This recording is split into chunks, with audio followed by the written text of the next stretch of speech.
Hai semuanya. Baik lagi di podcast kita kali ini dengan saya sendiri Anugrah sebagai host yang akan memandu dari awal sampai akhir.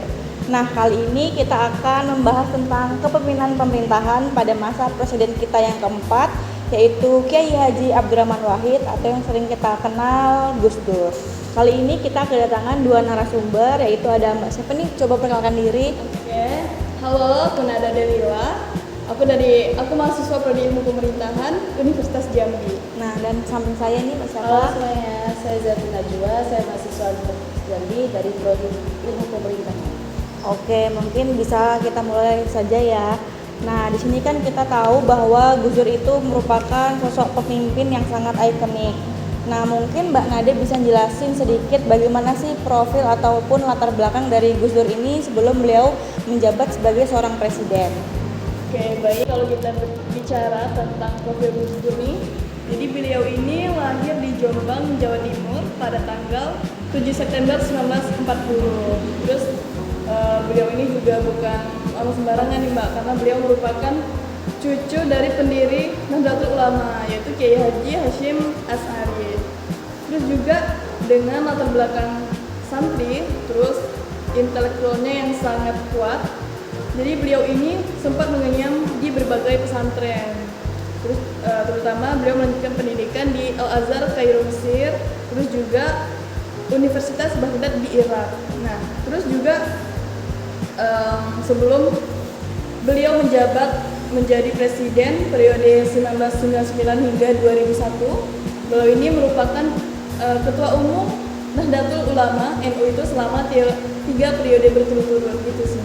Oke, berarti beliau itu latar belakangnya pesantren dan organisasinya sangat kuat sekali ya. Nah, mungkin dari Mbak Najwa bisa jelasin sedikit lagi. Nah, kalau menurut saya latar belakang Bapak Gus Dur ini sangat beragam ya, yang membuat cara berpikir beliau itu terbuka. Dan beliau juga dikenal sebagai Bapak Pluralisme, di mana Bapak ini selalu memperjuangkan hak asasi manusia dan melindungi kelompok-kelompok minoritas. Beliau juga menunjukkan bahwa Islam bisa hadir secara ramah, terbuka, dan menghargai perbedaan. Oke, menarik sekali.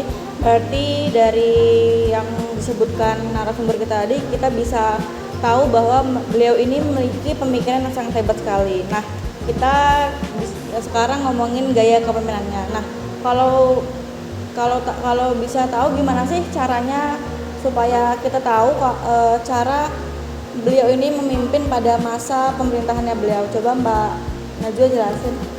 Kalau kita lihat gaya kepemimpinan Bapak Gus Dur lebih mengutamakan nilai kemanusiaan. Beliau selalu menempatkan kesejahteraan rakyat sebagai tujuan utamanya. Selama menjabat sebagai presiden, beliau rela menggunakan segala kemampuannya untuk memperjuangkan berbagai umat. Bahkan sampai ada yang ahli membandingkan tanggung jawab beliau dengan pada para khalifah zaman dulu, karena itu beliau dikenal sebagai pemimpin yang dekat dengan nilai kemanusiaan. Oke, berarti memang beliau ini berpusat pada manusia dan kesejahteraan rakyatnya. Nah, mungkin dari Mbak Nada sendiri bagaimana? Mungkin kalau dari saya menambahkan dari Mbak Najwa tadi, untuk gaya kepemimpinan ini sebenarnya sangat relevan dengan teori kepemimpinan modern yang telah kita pelajari minggu-minggu lalu. Terus teorinya ini ada teori transformasional dan juga karismatik. Sebagai pemimpin transformasional, beliau ini mampu mendorong perubahan visi politik pasca reformasi, yang dimana agar masyarakat itu lebih terbuka dalam demokrasi dan juga keberagaman. Terus secara karismatik, beliau ini memiliki daya personal gitu Pak, dengan kesederhanaannya, terus juga integritasnya yang membuat beliau ini begitu dihormati lah gitu di kalangan masyarakat seperti kelompok agama, etnis maupun masyarakat sipil gitu. Oke, berarti kombinasi antara transformasional dengan karismatik. Mungkin dari gaya kepemimpinan ini kan pasti tertuang dalam kebijakan yang nyata ya. Nah, ada nggak sih kebijakan ataupun program unggulan yang diberikan dari Gus Dur ini? Mungkin Mbak Nada boleh ngasih tahu nih kepada teman-teman. Mungkin ini yang paling ikonik sih Mbak ya, sebenarnya sejarah beliau. Jadi beliau ini salah satu kebijakan terbesarnya adalah melakukan pencabutan instruksi Presiden nomor 14 tahun 1967. Itu melalui keputusan Presiden nomor 6 tahun 2000. Yang dimana melalui kebijakan ini beliau itu menghapus pembatasan aktivitas budaya, adat dan juga keagamaan masyarakat Tionghoa. Yang dimana itu masyarakat itu sempat mengalami kekangan selama masa Orde Baru. Nah, terus juga masyarakat Tionghoa ini menjadi seperti punya kebebasan lah dalam menjalankan tradisinya. Dan juga kan agama Konghucu juga menjadi identitas resmi ya, agama resmi di Indonesia gitu. Nah, ini kan merupakan simbol nyata nih dari penguatan prinsip kesetaraan di Indonesia. Karena kan beliau juga merupakan bapak pluralisme di Indonesia. Oke, mungkin itu sangat monumental sekali dan dampaknya terasa sampai sekarang ya. Nah, mungkin dari Mbak Najwa sendiri bagaimana? Nah, selain itu mungkin saya bisa tambahin, beliau juga melakukan berbagai reformasi, salah satunya di bidang pemerintahan dan politik, yaitu mendorong TNI agar lebih fokus pada tugas pertahanan dan tidak terlibat dalam politik praktis. Beliau juga melakukan pembaruan birokrasi supaya pemerintah lebih responsif terhadap kebutuhan masyarakat, walaupun kebijakannya sering menimbulkan perdebatan. Oke, jadi setiap pemerintahan itu pasti ada dinamikanya sendiri ya.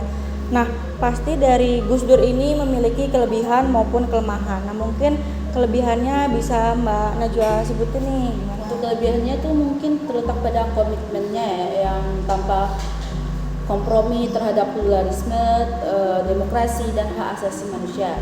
Beliau juga bertindak sebagai pelindung kelompok minoritas dan pencipta ruang inklusif di Indonesia. Selain itu, beliau punya wawasan kebangsaan yang sangat luas dan memiliki keberanian tinggi dalam mengambil keputusan kontroversial demi prinsip keadilan sosial.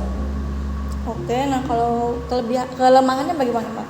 Oke, kalau untuk kelemahannya yang sering disorot Gus Dur ini adalah gaya komunikasinya nih Mbak, yang cenderung ceplos-ceplos, terus kayak spontan aja gitu, tanpa difilter-filter gitu omongannya. Terus hal ini kan sering menimbulkan salah tafsir nih dari kalangan elit politik dan juga sering membuat polemik di ruang publik. Terus mungkin selain itu kelemahannya adalah dalam konsolidasi politik, yang dimana beliau ini dengan lembaga legislatif terus partai-partai politik itu dinilai kurang efektif. Terus hubungannya juga kurang harmonis nih dengan parlemen-parlemen di Indonesia. Nah, inilah yang membuat akhirnya dukungan politik beliau itu sangat merosot. Terus itu juga yang memicu cepatnya masa jabatan beliau dan turunnya di 2001 itu. Gitu. Mungkin dari penjelasan dari kedua narasumber kita ini sangat jelas sekali ya. Terima kasih sebelumnya untuk Mbak Nada dan Mbak Najwa sudah memberikan kesempatan pada podcast kita kali ini. Jadi bisa kita tarik kesimpulan bahwa Kiai Haji Abdurrahman Wahid ini atau yang sering kita sapa Gus Dur merupakan sosok pemimpin yang sangat visioner, humanis dan pluralis. Walaupun masa jabatan beliau ini tergolong sangat singkat, tapi beliau ini berani mengambil langkah yang dimana beliau ini menanamkan nilai toleransi kepada masyarakat Indonesia yang sangat multikultural, dimana beliau ini berani merangkul dalam keberagaman dan nilai beliau ini menjadi rujukan dalam kehidupan untuk menjaga keutuhan bangsa. Bila teman-teman ingin berkomentar, kami buka kolom komentar di bawah. Itu saja mungkin kami ucapin terima kasih dan sampai jumpa. Bye bye.